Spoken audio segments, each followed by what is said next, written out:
Hello student, कैसे हैं आप सभी। आई होप आप सभी अच्छे होंगे। लास्ट टॉपिक हमने पढ़ा था ऐसे, और आज पढ़ेंगे हम लिमिट टेस्ट। लिमिट टेस्ट क्या है, ठीक है, इंपॉर्टेंस क्या है उसकी, और फार्मास्यूटिकल इंडस्ट्री में इसको कैसे यूज़ लेते हैं वो आज के टॉपिक में हम जानेंगे।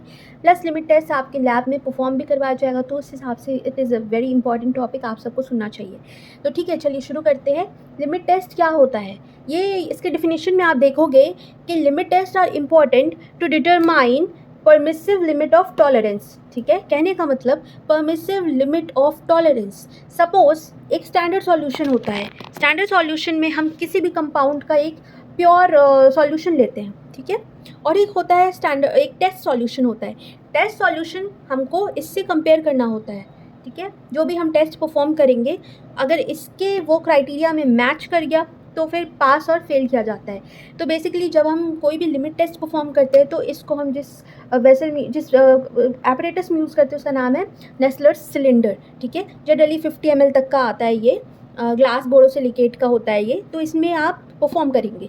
ठीक है, दूसरा जो इसका डेफिनेशन है वो है टू डिटरमाइन इनऑर्गेनिक इम्प्योरिटीज़। ठीक है, कोई भी इनऑर्गेनिक इम्प्योरिटी जैसे क्लोराइड्स है, आयरन है, सल्फेट्स है, हैवी मेटल्स है, आर्गेनिक है, आर्सेनिक है, आई एम सो सॉरी। तो क्या होता है कि हम इसको डिटरमाइन करते हैं। फॉर एग्ज़ाम्पल, अगर आप किसी रिवर से पानी लेते हो और उसको कंटिन्यूसली आप 5 साल तक पी रहे थे, उसमें बहुत ही कम मात्रा में कुछ इम्प्योरिटीज़ थी, जैसे कि आर्सेनिक था। सपोज आर्सेनिक हमने लिया, तो उस पानी में आर्सेनिक था और आप उसको पी रहे हो। आर्सेनिक वैसे ही बहुत डेंजरस है, और जब आप उसको लगातार कंज्यूम कर रहे हो तो वो क्या कर रहा है, एक हार्मफुल इफेक्ट दे रहा है आपके बॉडी पे, और वो हार्मफुल इतना होता जाता है कि उससे आपको कैंसर तक कॉज हो सकता है। तो भैया, हमें तो पता ही नहीं था कि पानी में इम्प्योरिटीज़ हैं। यही बात है, अगर हमें पता नहीं था तो हम अपने हेल्थ के साथ रिस्क कर रहे हैं, राइट। तो अगर हमको फार्मास्यूटिकल इंडस्ट्री के बेसिस पे जानना है तो लिमिट टेस्ट करेंगे, क्योंकि हमने अपने जान के साथ खतरा किया, पर हम बाकी लोगों के साथ तो नहीं कर सकते। तो एक ये भी है, और भी बहुत सारे रीज़न्स हैं लिमिट टेस्ट किया जाता है। तो बेसिकली तो यही है कि आपको इम्प्योरिटीज़ को देखना है, अगर है तो हम उसको प्रिवेंट कर सकते हैं। ठीक है, बहुत सारे फैक्टर्स होते हैं। ओके, तो in these test concentration of impurity is expressed as ppm। ppm का मतलब होता है पार्ट्स पर मिलियन। ठीक है, ऑफ और परसेंटेज, या तो हम इस इम्प्योरिटी को ppm में लिखेंगे या तो परसेंटेज में लिखेंगे। दूसरी चीज़ ये बता दिया कि ये जो हम ग्लास यूज़ करते हैं वो नेस्लर सिलेंडर हो गया। ठीक है, तो ये चीज़ें हैं। प्लस अब जानते हैं कि टेस्ट कैसे होता है। आर्सेनिक का टेस्ट कैसे होगा लिमिट टेस्ट में। तो चलिए देखते हैं कि आर्सेनिक क्यों हमें इम्प्योर हमने बताया इसमें, क्योंकि ये जैसे कि मैंने आपको बताया कि ये हार्म करता है। तो क्या क्या हार्म करता है, अगर आप इसको थोड़ा थोड़ा कंज्यूम करते रहेंगे तो आपको कैंसर हो सकता है, और कैंसर कितना डेंजरस है आप सभी जानते हैं। सो कैंसर ना हो इसके लिए भी मतलब इसका टेस्ट होना बहुत ज़रूरी है। थोड़ा स्किन की प्रॉब्लम्स वगैरह होते हैं, डर्मा प्रॉब्लम्स, तो वो उसके लिए। प्लस डायबिटीज़ कॉज करता है आर्सेनिक। कार्डियोवैस्कुलर डिजीज़, हार्ट से रिलेटेड प्रॉब्लम्स होते हैं। अर्ली चाइल्डहुड कॉग्निटिव डेवलपमेंट, कहने का मतलब है कि कॉग्निटिव डेवलपमेंट क्या होता है। सपोज़ कि इसमें समझने या किसी चीज़ को करने की क्षमता ख़त्म हो जाती है। तो अगर आर्सेनिक छोटे बच्चे ने कंज्यूम कर लिया एक मात्रा में कि वो उसको अफेक्ट कर गया है, तो वो बच्चा धीरे धीरे मेंटल रिटार्डेड भी हो सकता है, उसकी मतलब काम करना, उसके स्टिमुलस बंद हो जाएंगे। सपोज़ मैं उसको थप्पड़ मारने जा रही हूँ, बट ही और शी जस्ट अनअवेयर कि क्या होने वाला है, तो ऐसी ऐसी चीज़ें हो जाती हैं। ठीक है, आर्सेनिक जो है वो आता कहाँ से, तो जनरली ये आता है रॉक और सॉइल। ठीक है, पत्थर और मिट्टी के थ्रू, मतलब वो पानी में, अगर हम पानी लेते हैं तो बहुत इजीली, क्योंकि नदी वदी के बीच में पत्थर तो होते ही हैं, तो इनके थ्रू वो इजीली आ सकता है। चलिए अब देखते हैं टेस्ट क्या क्या होते हैं। तो अब हम देखते हैं लिमिट टेस्ट फॉर आर्सेनिक। सबसे पहले ये आर्सेनिक एसिड है, हमने क्या किया, इसको कन्वर्ट कर दिया आर्सेनियस एसिड में। ठीक है, यहाँ H3ASO4 है, ये हो गया H3ASO3। ठीक है, क्या हुआ यहाँ पे, आर्सेनिक एसिड किस में चेंज हो गया, आर्सेनियस एसिड में। यहाँ पे किसकी मदद से हो रहा है, ये पोटेशियम आयोडाइड, ये KI हो गया, Z मतलब जिंक, HCl मतलब हाइड्रोक्लोरिक एसिड, और स्टेनस क्लोराइड की मदद से। चलिए अब देखते हैं कि ये जो आर्सेनियस एसिड है, हमने यहाँ पे आर्सेनियस एसिड लिया, उसको नेसेंट हाइड्रोजन के साथ हम कंबाइन करवाते हैं। What is nascent hydrogen? Nascent मतलब होता है फ्री,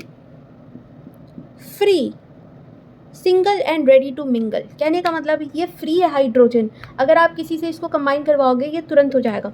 सो यही चीज़ हुआ, आर्सेनियस गैस में बदल गया। जब हम क्या करते हैं, आर्सेनियस एसिड को हाइड्रोजन के साथ कंबाइन करवा रहे हैं तो ये आर्सीन गैस में बदल गया।